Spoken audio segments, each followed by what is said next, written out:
ITV বিশেষ।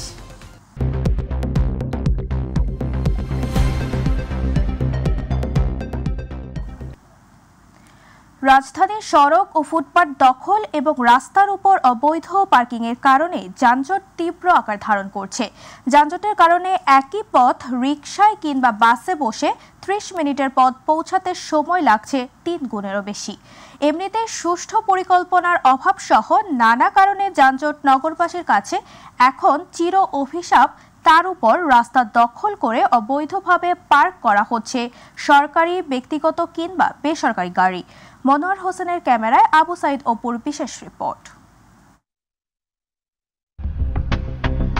রাজধানী ঢাকার যানজট শুধু এই মহানগরীর নয়, সারা দেশের মানুষের জন্য মাথা ব্যথার কারণ হয়ে দাঁড়িয়েছে। প্রতিদিন নগরবাসীর পাশাপাশি বিভিন্ন জেলা থেকে বিভিন্ন কাজে কয়েক লাখ মানুষ বিভিন্ন জরুরি কাজে রাজধানীতে এসে যানজটের শিকার হন।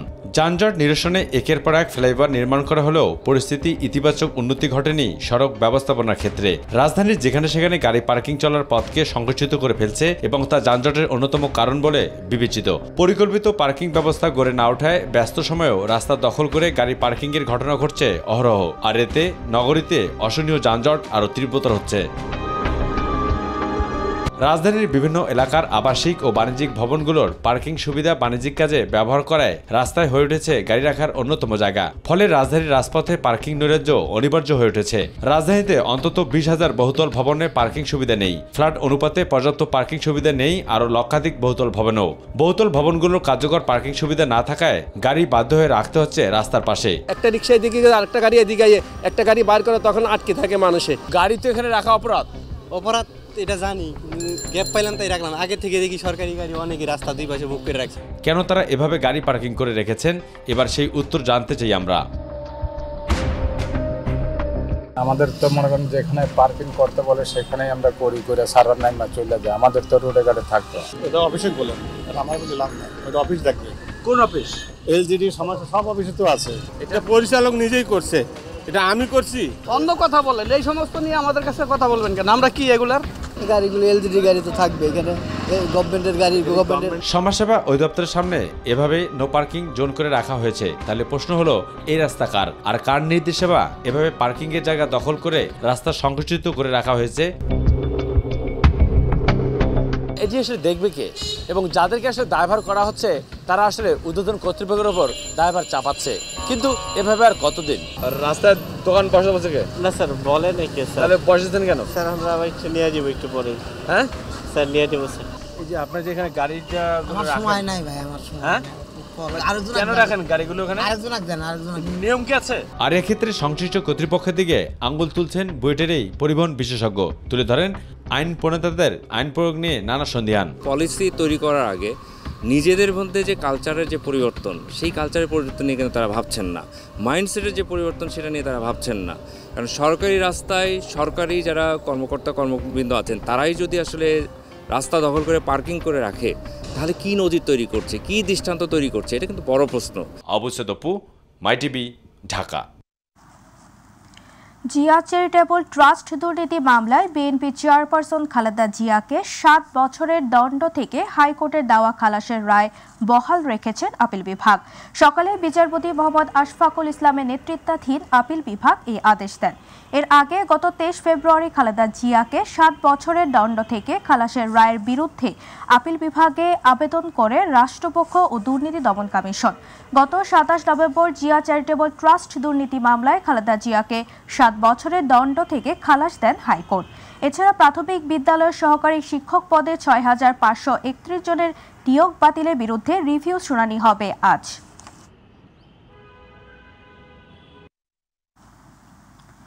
নারায়ণগঞ্জের সিদ্দিরগঞ্জে ঢাকেশ্বরী এলাকার একটি টিন শেড বাসায় গ্যাস লাইন লিকেজ থেকে বিস্ফোরণের ঘটনা ঘটেছে। এতে নারী শিশুসহ দগ্ধ হয়েছেন 8 জন। ভোর রাতে দগ্ধ অবস্থায় তাদেরকে জাতীয় বার্ন ও প্লাস্টিক সার্জারি ইনস্টিটিউটে ভর্তি করা হয়। দগ্ধরা হলেন সুমাইয়া, জান্নাত, সামিয়া, সাব্বির এবং হান্নান। আহতদের সবার অবস্থায় আশঙ্কাজনক বলে জানিয়েছেন চিকিৎসক। জাতীয় প্লাস্টিক সার্জারি ইনস্টিটিউটের আবাসিক সার্জন জানান, নারায়ণগঞ্জের ঢাকেশ্বরী এলাকা থেকে দগ্ধ অবস্থায় নারী শিশুসহ 8 জনকে হাসপাতালে জরুরি বিভাগে আনা হয়। তাদের চিকিৎসা দেওয়া হচ্ছে। ইসলাম ধর্মাবলম্বীদের জন্য অন্যতম গুরুত্বপূর্ণ মাস পবিত্র রমজান। এ মাসে পবিত্র ধর্মগ্রন্থ আল কোরআন নাজিল হওয়ায় এর গুরুত্ব অপরিসীম। রমজানে যে কোনো ইবাদত করলে 70 গুণ সওয়াব পাওয়া যাবে। তাই ধর্মপ্রাণ মুসলমানরা এ মাসে 5 ওয়াক্ত নামাজের পাশাপাশি তারাবি নামাজ আদায়, সেহরি, ইফতার, দান সদকা ও বেশি বেশি নফল ইবাদতের মধ্য দিয়ে পার করেন। ইউসুফ আলীর বিশেষ রিপোর্ট।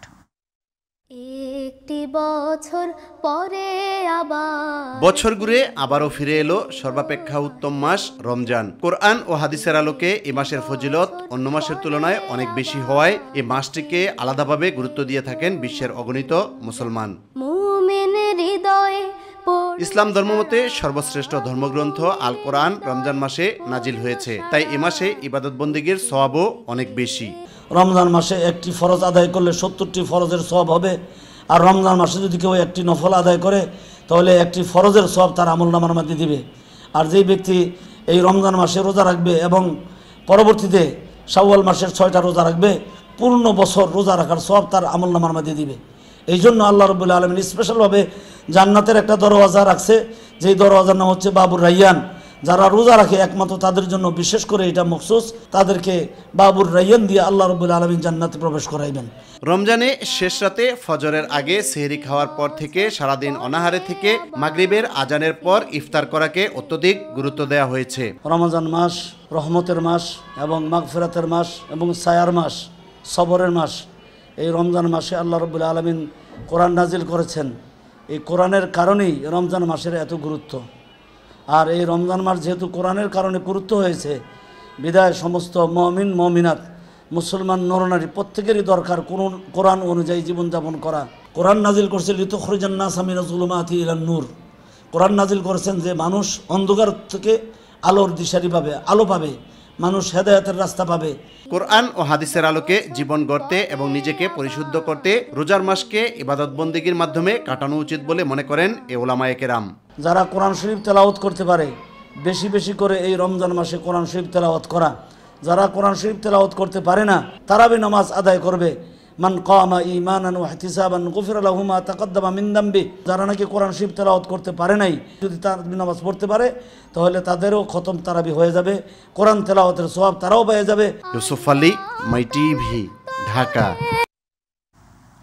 ফরিদপুরের নগরান্দায় নির্মিত হয়েছে একটি দৃষ্টিনন্দন মসজিদ। চমৎকার নির্মাণ শৈলীর কারণে মসজিদটি দেখে চোখ জুড়াবে যে কারো। সেখানে নিয়মিত নামাজ আদায় করেন দেশের দূর দূরান্ত থেকে আগত মুসল্লি সহ স্থানীয়রা। আর রমজানে নামাজ আদায়রত মুসল্লিদের সংখ্যা আরও বেড়েছে। প্রতিনিধি শফিকুল ইসলাম জনের রিপোর্ট। মুসলিম ধর্মাবলম্বীদের পবিত্র স্থানগুলোর মধ্যে অন্যতম পবিত্র স্থান হল মসজিদ, যেখানে নামাজ আদায়ের পাশাপাশি চলে সকল ধর্মীয় কার্যক্রম। ফরিদপুরের নগরকান্দা উপজেলার হিয়াবলদী জামে মসজিদ গ্রামের নামের সাথে মিল রেখেই নামকরণ করা হয়েছে মসজিদটির। চমৎকার নির্মাণশৈলীর কারণে মসজিদটি দেখে চোখ জোড়াবে যে কারো। কুমার নদীর পারে বিশাল জায়গা জুড়ে নির্মাণ করা হয়েছে দৃষ্টিনন্দন এই মসজিদটি। সেখানে নিয়মিত নামাজ আদায় করেন স্থানীয় সহ দূর দূরান্ত থেকে আসা মানুষও। এখন এই মসজিদে নামাজ পড়ি, অনেক কত খুশি লাগতেছে আমাকে। সৌদি আরবের এক সাহেব, তিনি আমাদের পার্শ্ববর্তী গ্রামের একজনের ওসিলায় আমাদের এই মসজিদটা তিনি কইরা দিয়েছে। প্রথমে হিয়াবলদী বাজারের পাশে স্থানীয়রা ছোট পরিসরে একটি মসজিদ নির্মাণ করেন। পরে স্থানীয় লোকজন, ব্যবসায়ী ও এক সৌদি নাগরিকের আর্থিক সহযোগিতায় মসজিদটি নতুন করে নির্মাণের উদ্যোগ নেওয়া হয়। নির্মাণ কাজ শেষ হতে সময় লেগে যায় বেশ কয়েক বছর। আমি মনে করি ফরিদপুর জেলার মধ্যে একটা সুন্দর একটা মসজিদ, যেই মসজিদের ভিতরে ঢুকলে আসলে মনটা জুড়ায় যায়। ঢাকায় থাকে, এখানে একদিনকে আসলো, এসে দেখে ভাই এরকম একটা মসজিদ আপনাদের এখানে হয়েছে, দাওয়াত দিলেন না কেন? আমরা এই মসজিদে আসবো, নামাজ পড়বো, নামাজের মাধ্যমে এই মসজিদের সৌন্দর্য বজায় থাকবে। নজরকাড়া স্থাপত্য শৈলীতে নির্মিত মসজিদটি নির্মাণ করা হয়েছে যশোরের জঙ্গলবাধাল গ্রামের জামে মসজিদের আদলে, যেটি নির্মাণে খরচ হয়েছে প্রায় 1 কোটি টাকা। মসজিদের পাশে রয়েছে একটি মাদ্রাসাও, সেখানে কোরআন শিক্ষা নিচ্ছে শিশু কিশোরেরা। এটা দেখার জন্য আশপাশ থেকে প্রচুর লোক প্রত্যেক দিন আসে এবং তারা সালাত আদায় করে। চতুর্দিক ঘুরে এই দোকান ছিল, সে বলছে যে এই দোকানগুলো যদি আপনারা ক্লিয়ার করতে পারবেন, তাহলে আমার পছন্দ মতন আমি একটা মসজিদ ইনশাল্লাহ গড়ে দেওয়ার চেষ্টা করব। নগরকান্দা উপজেলা সদর থেকে অটোরিকশা যোগে নগরকান্দা ভাঙা সড়ক হয়ে কুমার নদের পাড়েই হিয়াবলদি গ্রামের অদূরেই এই দৃষ্টিনন্দন মসজিদ। শফিকুল ইসলাম জনি, মাই টিভি, ফরিদপুর। অর্থকরী ফসল হিসেবে ব্রাহ্মণবাড়িয়ায় কদর বাড়ছে সূর্যমুখী ফুল চাষে, স্বল্প খরচে লাভ বেশি। হলুদের এই সমারোহ দেখতে ভিড় জমাচ্ছে প্রকৃতিপ্রেমীরা। এদিকে ভোজ্য তেল উৎপাদনেও সূর্যমুখী ফুলের চাহিদা থাকায় অনেকেই আগ্রহী হচ্ছে আবাদে। কৃষকদের সহযোগিতায় এগিয়ে এসেছে কৃষি সম্প্রসারণ অধিদপ্তরও। প্রতিনিধি আফম কাউসার ইমরানের রিপোর্ট, জানাচ্ছেন শামস তাবরিজ উচ্ছ্বাস। ব্রাহ্মণবাড়িয়ায় দিন দিন বৃদ্ধি পাচ্ছে সূর্যমুখী ফুলের চাষ। জেলা শহর সহ এবার 9টি উপজেলার মাঠে মাঠে এখন শোভা পাচ্ছে সূর্যমুখী ফুল। চলতি মৌসুমে কৃষি অফিস থেকে জেলার কৃষকদের মধ্যে বিনামূল্যে সূর্যমুখী বীজ, সার ও নগদ অর্থ দেওয়া হয়েছে। সূর্যমুখী চাষে 90 থেকে 105 দিনের মধ্যে বীজ ঘরে তুলতে পারেন কৃষকেরা। ফলে দিন দিন সূর্যমুখী চাষে আগ্রহ বাড়ছে কৃষকদের। বিগত বছরে নেই, এই বছরও আমি সূর্যমুখী বাগান প্রস্তুত করছি, এই বছরও আমার লাভবান হবে। ভাইয়ের উদ্যোক্তা দেখে আমরাও এখানে 1 বিঘা জমি চাষ করছি। ইনশাআল্লাহ আগামীতে আমরা যেন আরেকটু বড় করে জিনিসটা করতে পারি বা প্রজেক্ট আরেকটু বড় করতে পারি। সূর্যমুখীর হাসি উপভোগ করার জন্য প্রতিদিন বিকেলে সূর্যমুখী বাগানে হুমড়ি খেয়ে পড়েন সৌন্দর্য পিপাসুরা। কেউ কেউ যাচ্ছেন পরিবার পরিজন নিয়ে, বাগানে ঢুকে তুলছেন ছবিও। সূর্যমুখী বাগানটা করছে খুব সুন্দর, আমরা প্রায় সময় এটা দেখতে আসি, পরিবার নিয়ে আসছি, বাচ্চা কাচ্চা নিয়ে আসছি, সবাই দেখে সব শখ করছে করার জন্য। আমার পরিবার নিয়ে আসছি, অনেক ভালো লাগছে, ফুলগুলা করছে অনেক সুন্দর, তো আমাদের অনেক ভালো লাগছে। কৃষকদেরকে স্বাবলম্বী করতে সূর্যমুখী ফুল চাষে উৎসাহিত করতে নিয়মিত পরামর্শ দিয়ে যাচ্ছে কৃষি বিভাগ। বলছেন এবছর জেলায় 55 হেক্টর জমিতে সূর্যমুখী চাষ করা হয়েছে, প্রায় 90 টনের মতো সূর্যমুখী বীজ উৎপাদন হবে। এবার 10 বিঘা 10 জন কৃষককে বিনামূল্যে সূর্যমুখী সার এবং বীজ প্রদান করা হয়। এতে অনেকে সূর্যমুখী চাষ করেছেন। সূর্যমুখী আমাদের অনেক রোগ প্রতিরোধ ক্ষমতা বাড়ায়, জন্যই সবাইকে এই সূর্যমুখী চাষ করার জন্য আমরা উদ্বুদ্ধ করতেছি। সূর্যমুখী চাষ বাড়ানো গেলে দেশের ভোজ্য তেলের ঘাটতি যেমন পূরণ হবে, তেমনি কৃষকও লাভবান হবে বলে আশা স্থানীয়দের। শামস তাবরিজ উচ্ছ্বাস, মাই টিভি নিউজ ডেস্ক। এবার গ্রাম বাংলার খবর।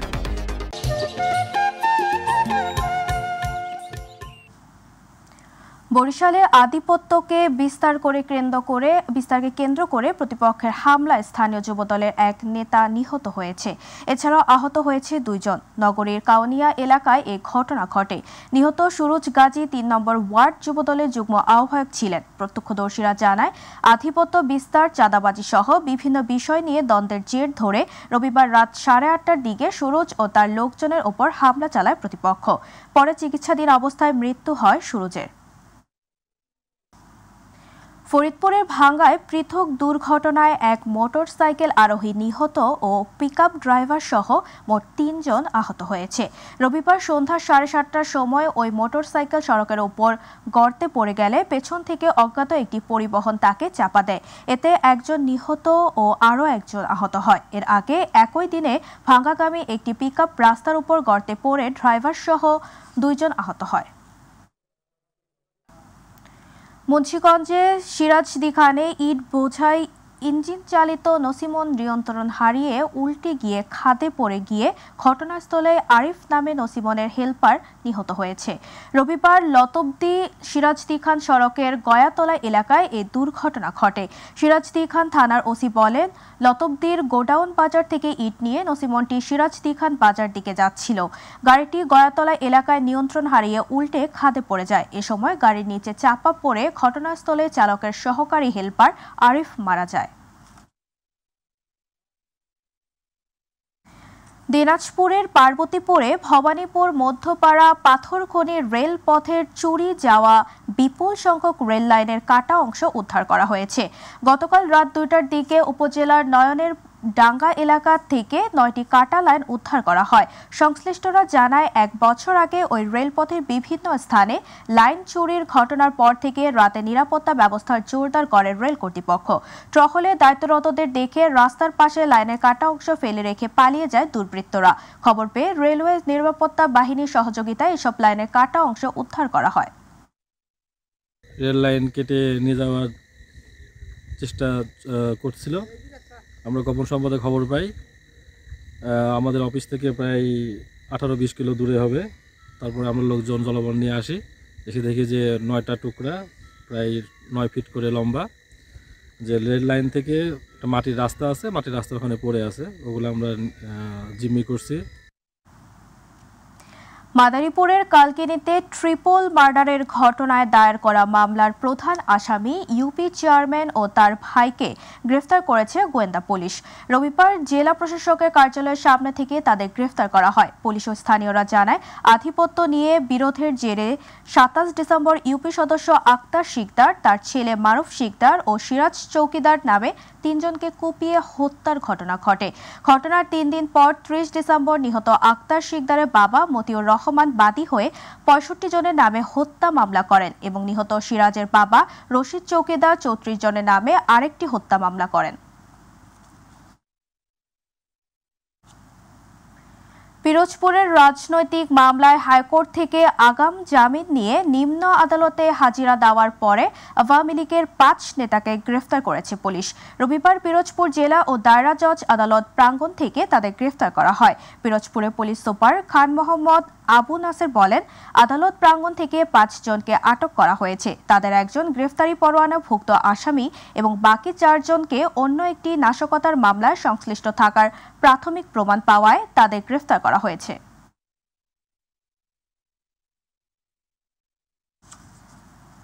সাভারে দ্বিতীয়বারের মতো ঘটল দিনে দুপুরে চলন্ত বাসে ছিনতাইয়ের ঘটনা।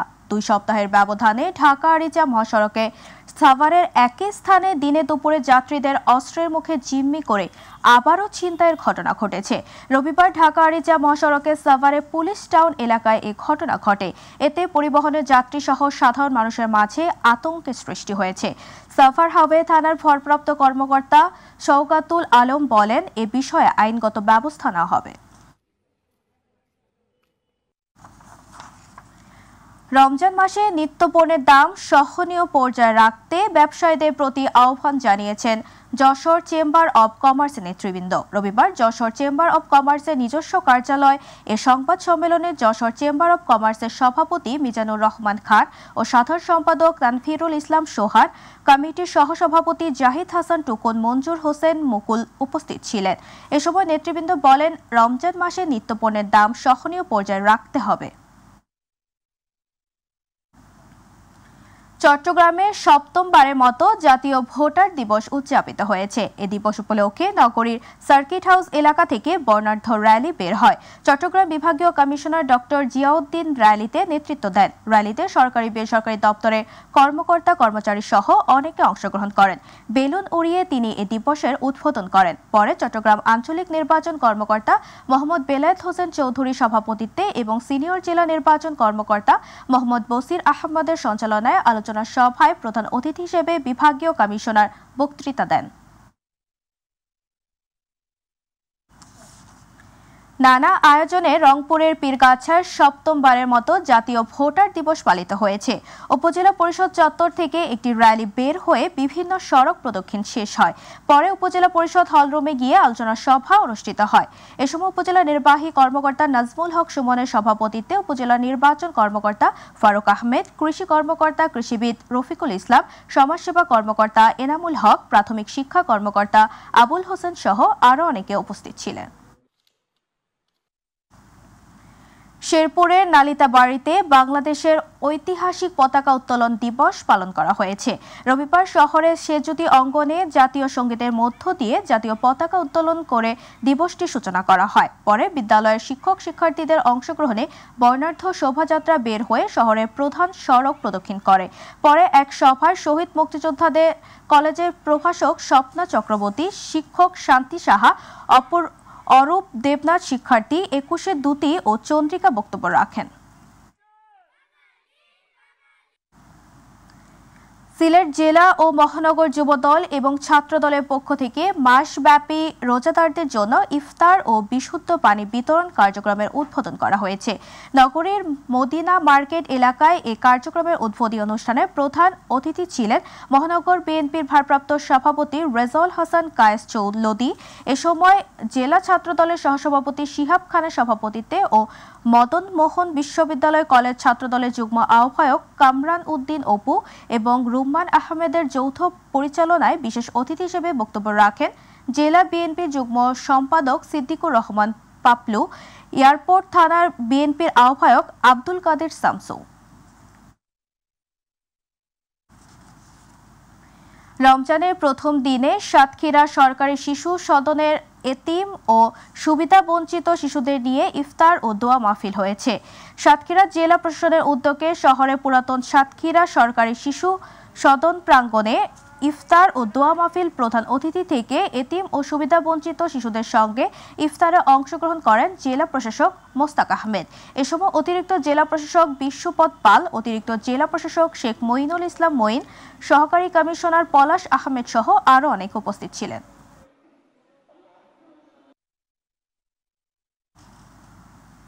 রমজান উপলক্ষে বন্দর নগরী চট্টগ্রামে শুরু হয়েছে সুলভ মূল্যে দুধ, ডিম ও মাংস বিক্রির কার্যক্রম। বিশেষ এই উদ্যোগ হাতে নিয়েছে জেলা প্রশাসন ও জেলা প্রাণী সম্পদ অধিদপ্তর। নগরীর কোতোয়ালি এলাকায় এই কার্যক্রমের উদ্বোধন করেন চট্টগ্রাম জেলা প্রশাসক ফরিদা খানম। এ সময় জেলা প্রাণী সম্পদ দপ্তর চট্টগ্রামের দায়িত্বশীল ডক্টর আলমগীর সহ প্রাণী সম্পদ দপ্তরের ঊর্ধ্বতন কর্মকর্তারা উপস্থিত ছিলেন। কুড়িগ্রামে জেলা প্রাণী সম্পদ বিভাগের আয়োজনে পবিত্র রমজান উপলক্ষে ভ্রাম্যমাণ দুধ ও ডিম বিক্রির উদ্বোধন করা হয়েছে। দুপুরে কুড়িগ্রাম জেলা প্রশাসক কার্যালয়ের প্রতিটি ডিম 9 টাকা 50 পয়সা ও প্রতি কেজি দুধ 70 টাকা দরে আনুষ্ঠানিকভাবে এই বিক্রির কার্যক্রমের উদ্বোধন করেন জেলা প্রশাসক কুড়িগ্রাম নুসরাত সুলতানা। এ সময় জেলা প্রাণী সম্পদ কর্মকর্তা ডক্টর হাবিবুর রহমান, অতিরিক্ত পুলিশ সুপার মাসুদ রানা, জেল জামায়াতের আমির মাওলানা আব্দুল মতিন ফারুকি উপস্থিত ছিলেন। বিপুল উৎসাহ উদ্দীপনার মধ্য দিয়ে মানিকগঞ্জ জেলা আইনজীবী সমিতির 2025-26 নির্বাচন অনুষ্ঠিত হয়েছে। বিএনপির আইনজীবী ফোরামের মনোনীত মুকসেদ আজাদ পরিষদ প্যানেলে 15 জন প্রার্থী বিপুল ভোটে বিজয়ী হয়েছেন। বিজয়ের পর গতকাল মানিকগঞ্জ কোর্ট চত্বরে সকল আইনজীবীদের সাথে কুশল বিনিময়ের সময় বক্তব্য রাখেন বারের সভাপতি অ্যাডভোকেট জসিম উদ্দিন, নবনির্বাচিত কমিটির সভাপতি অ্যাডভোকেট মুকসেদুর রহমান, সাধারণ সম্পাদক অ্যাডভোকেট আজাদ হোসেন খান, মানিকগঞ্জ জেলা বিএনপির আহ্বায়ক কমিটির সদস্য নূর তাজুল আলম বাহার সহ আরও অনেকে।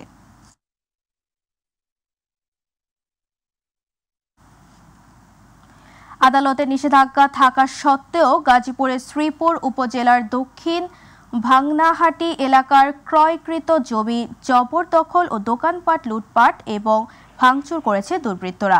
গতকাল রাতে আধারে শতাধিক সন্ত্রাসী বাহিনী অস্ত্রশস্ত্র হাতে নিয়ে এই হামলার ঘটনা ঘটায়।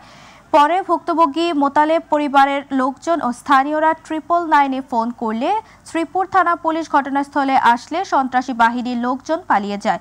ভুক্তভোগী থানায় অভিযোগ দিয়েছে এই ঘটনার সাথে জড়িতদের আইনের আওতায় আনা হবে। আমার একটা ঘর ছিল, রাতের আধারে তারা সন্ত্রাসী বাহিনী নিয়ে, জালালউদ্দিন তার সন্ত্রাসী বাহিনী নিয়ে আমার ঘর ভাঙ্গা ওই পাশে পালাই রাখছে। কমপক্ষে 50 জন লোকে ঘিরেও দিছে।